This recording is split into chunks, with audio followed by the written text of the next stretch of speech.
हरे कृष्ण। नमो विष्णुपादाय कृष्णपेष्टाय भूतले श्रीमते लोकनाथ स्वामिने ते नामिने। नमो विष्णुपादाय कृष्णपेष्टाय भूतले श्रीमते भक्तिवेदांत स्वामिने ते नामिने। नमस्ते सारस्वती देवे गौरवाणी प्रचारिणे निर्विशेष शून्यवादी पाश्चात्य देशधारिणे। जय श्री कृष्ण चैतन्य प्रभु नित्यानंद श्री अद्वैत गदाधर शिवासादि गौर भक्तवृंद। हरे कृष्ण कृष्ण कृष्ण हरे हरे, हरे राम राम राम हरे।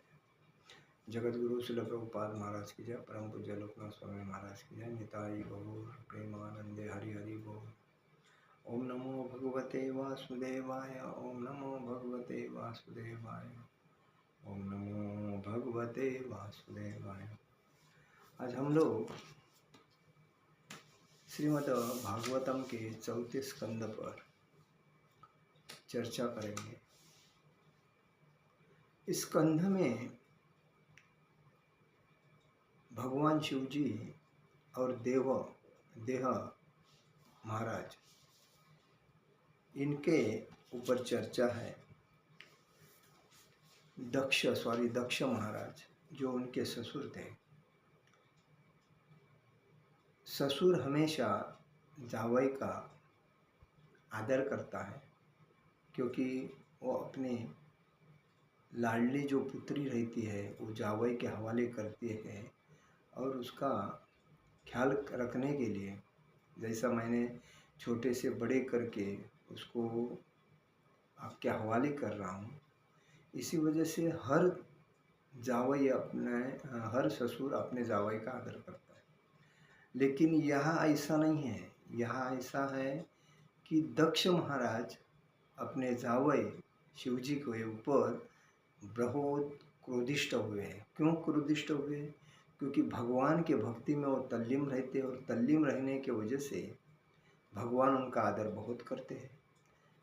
देवता उसका आदर करते हैं, सब लोग उनको जो चाहिए वो देते हैं और उनको इतना आदर करते हैं। वही देखने के बाद दक्ष महाराज की ये जलस होती थी, क्योंकि दक्ष महाराज राजा थे और अहंकारी थे और अहंकार हर व्यक्ति का नाश करता है। इससे आपको मालूम पड़ेगा, क्योंकि आदमी को पद प्रतिष्ठा पैसा संपत्ति बाल बच्चे कमाने को लग गए, पैसा चारों तरफ से आने लगा तो अहंकार बनता है। अहंकार बनने की वजह से आदमी ये नहीं समझता ये अहंकार के वजह से मेरा नाश हो जाएगा। कोई भी आदमी को पद प्रतिष्ठा पैसा संपत्ति ये सब जो है ना 4 दिन के लिए मिलते हैं। आज तक जितने उद्योगपति हुए हैं, जितने पैसे वाले हुए हैं, जितने मंत्री वगैरह हुए हैं, उनका अगर इतिहास देखोगे तो उनके एक पीढ़ी में सब कुछ हुआ है, दूसरे पीढ़ी बर्बाद हुए, तीसरी पीढ़ी भिखारी हो गई, चौथा पढ़े का कोई पता ही नहीं है। ये क्यों होता है? क्योंकि भगवान सबको देखते हैं। जिसके हाथ में सत्ता दी जाती है उसने समाज का भला किया है क्या? अगर जो समाज के लिए, क्योंकि समाज के वजह से ही देश चलता है। समाज के जो लोग हैं वो अगर आनंदी नहीं रहेंगे तो देश की प्रगति कैसे होगी? आज देश की अधोगति होती है। क्यों? क्योंकि अपने अधिकारी का गैर फायदा लेते हैं और इसी वजह से आज देश की जो नई पीढ़ी है बर्बाद क्यों हो गई? क्योंकि उनके अयोग्य काम करने के रीति रिवाज से। तो हमें ये भागवतम जो है, इस भागवतम में सब कुछ दिया है। जैसा कि परीक्षित महाराज जो थे, युधिष्ठिर महाराज के पुत्र परीक्षित महाराज, उन्होंने पूरी दुनिया में आज जितने भी देश हुए हैं वो 200-250 साल पहले हुए हैं।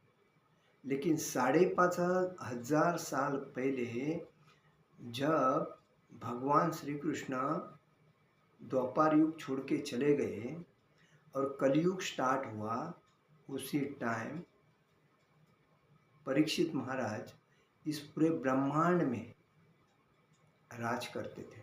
कहाँ से? दिल्ली में बैठ के। तभी ये जो देश सभी है वो देश अपने इंडिया के संस्कृति का आदर करते थे।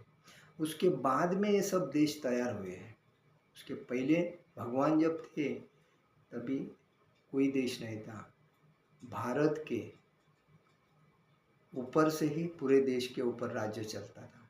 लेकिन आज किसी को बताने को जाएंगे तो हमारे को बताएंगे कि हम 300 साल पहले से चल रहे, 400 साल पहले।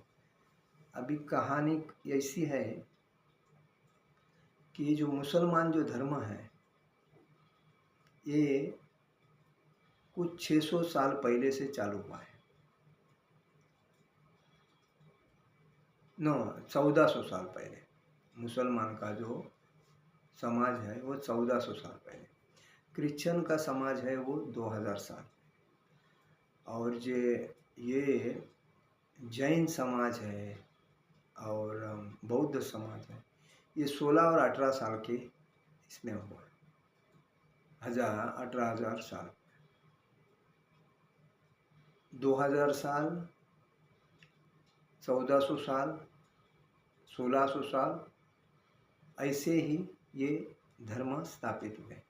लेकिन सनातन धर्म करोड़ों सालों से चलता है। भगवान इस धर्म इसलिए बोलते हैं, भगवान सर्वधर्मान परित्यज्य मामेकं शरणं व्रज। सर्व धर्मों को त्याग करो, मेरे शरण में आओ, क्योंकि मैं आपकी रक्षा भी करूँगा, आपका संरक्षण भी करूँगा, आपको पापों से मुक्त करूँगा, ये भगवान कहते हैं। उसके बाद भगवान धर्म का रक्षण करने के लिए भी प्रत्येक युग में आते हैं, बराबर। साधु संत असुरों का नाश करने के लिए, साधु संतों का रक्षण करने के लिए और धर्म की योग्य मतलब मांडनी करने के लिए। तो ये क्यों होता है? क्योंकि हमारा जो धर्म है करोड़ों सालों से आया है, सनातन धर्म, और ये धर्म भगवान श्री कृष्ण ही है, उसकी रक्षा करते हैं। और उनके जो दूत आते हैं पार्षद बन के, वही पार्षद जो प्रचार करने के लिए आते हैं भगवान का, तो उसके जो अंडर में भक्त जो बन के रहते हैं, वो भक्त ये ऐसे धर्म चालू करते हैं अपने। जैसा कि अभी प्रभुपाद जी ने इस्कॉन की स्थापना की, उसके बाद में उनके शिष्य जो थे, प्रभुपाद चले जाने के बाद शिष्यों के ऊपर आया, शिष्य बने, उसके बाद शिष्यों के शिष्य बने, शिष्यों के और शिष्य बने। तो इनको हकीकत जो क्या है वो किसी को मालूम नहीं पड़ता है। उनके शिष्य तक ठीक है, एक मतलब पहली पीढ़ी, दूसरी पीढ़ी, तीसरी पीढ़ी, चौथी पीढ़ी को कोई देखता ही नहीं पुस्तक पढ़ के, इसको न मालूम ही नहीं। वो अपने ढंग से जो चलते हैं वैसा ही प्रकार ये समाज का होने के वजह से ये धर्म निर्माण हुए। और धर्म निर्माण होने के बाद आज जो हमारा धर्म इतने साल से है, तुम्हारा धर्म इतने साल से, ये हो गया, झगड़ा कर रहे हैं, एक दूसरे को कमी लिखने का शुरुआत करते हैं और बाद में इसमें जनता की हालत हो जाती है। तो कहने का मतलब है ऐसा होना नहीं चाहिए। धर्म भगवान साक्षात धर्म तो भगवान स्वरूप ऐसा बोला जाता है, क्योंकि धर्म ये भगवान का स्वरूप है, उसको सही मार्ग से लेके जाता है वही सही है। अगर जो धर्म का गलत रास्ते से लेके जाते हैं अधिकारी वगैरह, जो नेता वगैरह, तो उनको उसका दुख भोगना पड़ता है। तो इसमें दिया है पापंचमानेन हदातुरेन्द्रियः समृद्धि भी पुरुष बुद्धि साक्षी नाम। अकल्प एषामधिरोढुमज्जसा परम पदम द्वेष्टि यथासुरा हरिम. मिथ्या अहंकाराने प्रभावित झालेला आणि मनाने व इंद्रियाने सदैव विचलित असणारा मनुष्य आत्मसाक्षात्कारी व्यक्तीचे ऐश्वर्य सहन करू शकत नाही.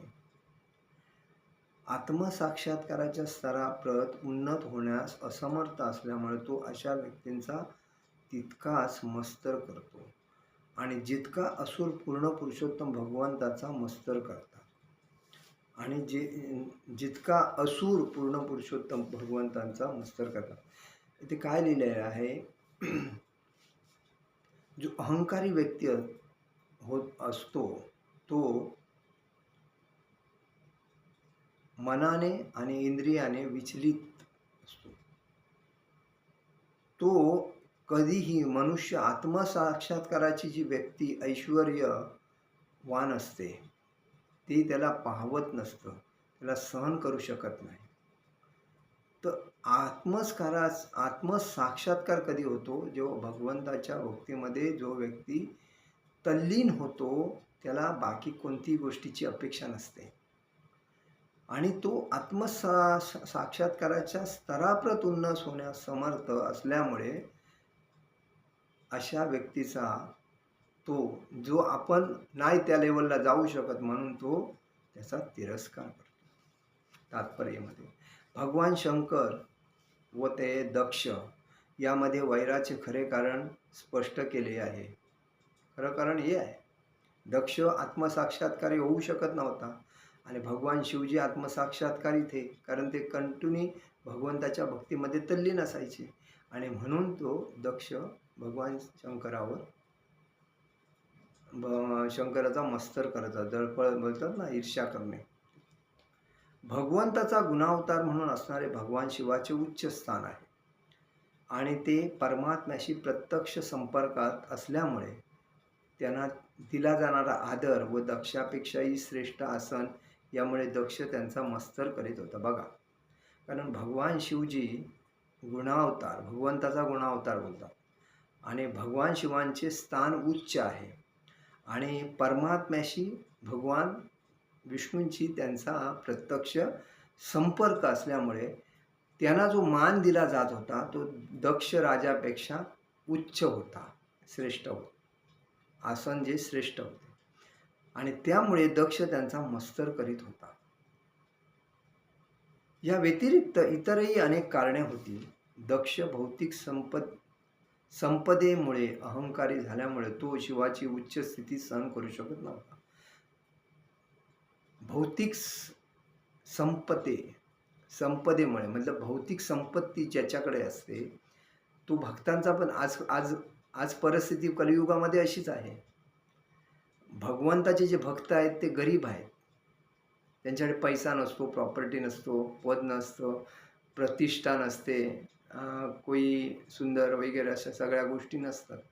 तो बिचारा एक कोपीन, एक धोतर आणि एक कुर्ता घालतो आणि त्याच्यावर ओढणे टाकून आपल्या हातामध्ये माळा घेऊन भक्तीच्या मागे लागतो आणि भगवंताच्या संपर्कात. तो जो पैसेवाले जे असतात ते हमेशा पैशाच्या मागे असतात आणि पैशाच्या मागे असल्यामुळे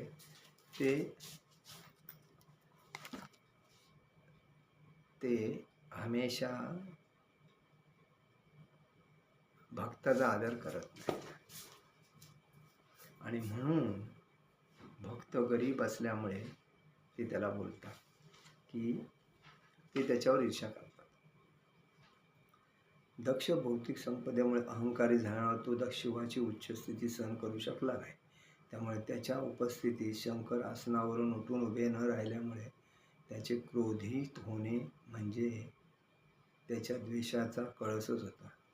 म्हणून जेव्हा आगमन झालं तेव्हा शिवजी बसलेले होते आणि शिवजी ते आल्यामुळे उभे राहिले नाही म्हणून दक्षला त्यांचा राग आला आणि राग आल्यामुळे ते त्यांच्यावर मत्सर करू लागले.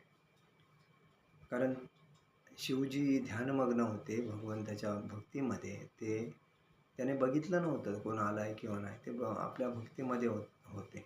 आणि कारण इथे दिलंय पुरुष बुद्धी साक्षी नाम या शब्दाची सूचित केल्यामुळे शिव नेहमी ध्यानमग्न असतात व परमात्म्यास पाहत असतात.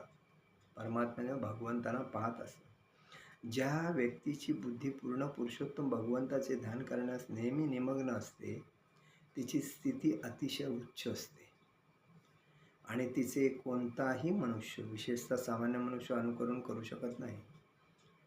जेव्हा दक्षाने यज्ञमंडपात प्रवेश केला तेव्हा शिव ध्यानमग्न होते आणि त्याने दक्षास प्रवेश करताना पाहिले नसे. पण दक्ष फार काळापासून शिवाप्रती मस्त वृत्ती बाळगून होता. त्यामुळे त्यांना शाप देण्यासाठी हीच संधी सांगली. त्याने त्याला मला आदर केला नाही म्हणून त्याने त्याला शाप दिला. आत्मसाक्षात्कारी असणारे लोक प्रत्येक शरीर भगवंताचे मंदिर असल्याचे पाहतात. कारण भगवंत परमात्मा रूपाने प्रत्येकाच्या शरीरात स्थित असं आहेत. मनुष्य जेव्हा देहाला प्रणाम करतो तेव्हा तो या भौतिक शरीरास नसून तो त्यात उपस्थित असणाऱ्या परमात्म्यास प्रणाम करत. आपण जेव्हा समोरच्या व्यक्तीला प्रणाम करतो ते प्रणाम कोणाला करतो? त्याच्या शरीराला नाही. त्याच्या आतमध्ये भगवंताचा अंश आहे. कोण? भगवान विष्णूंचा, भगवान श्रीकृष्णांचा अंश आहे आणि त्याला भक्ताक्षर. कारण प्रत्येक कीटकपासून प्रत्येक ब्रह्मदेवापर्यंत भगवंताचा अंश प्रत्येकाच्या शरीरात आहे. त्यामुळे मनुष्याला भक्ताक्षणी आदर करणं महत्त्वाचं आहे. कारण आपण कोणाचा आदर करतो? भगवंताचा आदर करतो. आणि शिवजी हे ध्यानमग्न असल्यामुळे त्याने दक्षांना बघितलं नव्हतं, ते आले आहेत. हा त्याच्या मागचा उद्देश आहे.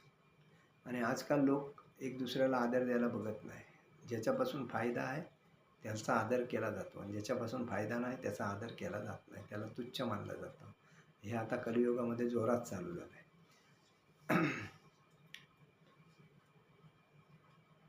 तेव्हा भौतिक शरीरास आदर नसून तो परमात्म्यास प्रणाम करीत असतो. अशा प्रकारे भगवत धामात निमग्न असणारा मनुष्य नेहमीच भगवंतांना वंदन करीत असतो. मात्र दक्ष तितका प्रगत नसल्यामुळे, दक्ष तेवढा हुशार नसल्यामुळे त्याला वाटले की प्रणाम व वंदना हे भौतिक शरीरास केलेच जाते आणि म्हणून जेव्हा शिवाने त्यांच्या भौतिक शरीरास प्रणाम केला नाही तेव्हा दक्ष मत्सरी झाले. त्याने दक्षने काय विचार केला की मला भक्ताक्षणी सर्वांनी नमस्कार करायला पाहिजे आणि केला नाही म्हणजे हा स्वतःला काय समजतो माझ्यावर. हे आजकाल लोक आपल्यामध्ये समजतात तसा प्रकार आहेत आणि त्यामुळे त्याने त्याचा द्वेष करायला सुरुवात केली. भगवान शिवासारखा आत्मसाक्षात्कारी महात्म्याच्या स्तराप्रत उन्नत होण्यात असमर्थ असल्याने असे लोक नेहमी द्वेष करतात. बघा, आपण ज्या समाजामध्ये वावरतो त्या समाजामध्ये एखादी व्यक्ती आपल्या पुढे गेली असेल आणि ती जर चांगलं काम करत असेल तरी आपल्याला ते बघवत नसतं. याचं कारण काय? अरे काल तो असा होता आणि आज तसा झाला, हे मी काय? मग तो त्याच्याबद्दल वैर निर्माण करण्याचा प्रयत्न. त्याला हे समजलं पाहिजे तो आपल्या गुणानुसार पुढे गेला आहे, आपण त्याला काही केलं नाही. त्याला भगवंताचा आशीर्वाद आहे. ज्याच्या मागे भगवंताचा आशीर्वाद आहे तो माणूस पुढे जाणार. ज्याच्या मागे भगवंताचा आशीर्वाद नाही तो मागे तिथेच राहणार. हे नेहमी लक्षात ठेवा. म्हणून भक्ती सर्वश्रेष्ठ आहे.